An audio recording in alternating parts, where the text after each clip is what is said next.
thing for the New Deal and Social Security. You know who's on the line? Somebody to respond to what you said about Edwards yesterday morning. Elizabeth Edwards.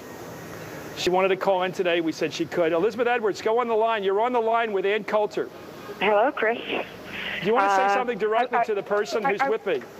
I was calling, in the South when someone does something that displeases us, we want to ask them politely to stop doing it.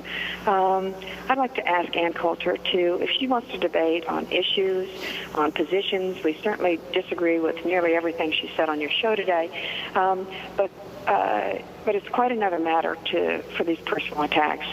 The things that she has said over the years, not just about John, but about other candidates, lowers our political dialogue precisely at the time that we need to raise it.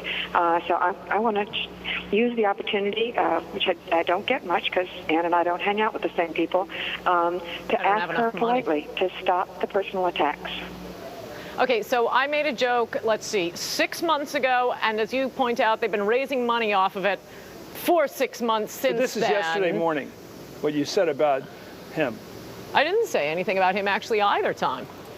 But Ann knows, that's not true. And what's more, this has been going on for some time. And I don't mind you trying to raise money. I mean, it's better this than giving $50,000 speeches to the poor just to use my name on the web pages. But as for a debate with me, yeah, sure.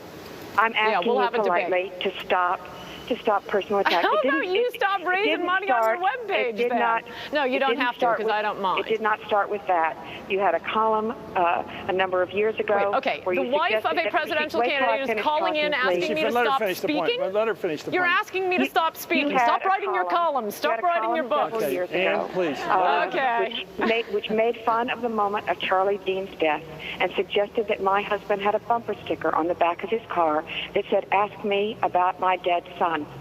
That's this now is not legitimate 3 years ago. Dialogue. It debases political dialogue. It drives people away from the process. We can't have a debate about issues if you're using this kind of language. Yeah, why isn't John Edwards making this call? Well, do you want to respond? We'll end this conversation. I haven't talked to John about this call. I think this is just another attempt. I'm making this call as a mother. I'm the mother of that boy who died. My children participate. These young people behind you are the age of my children.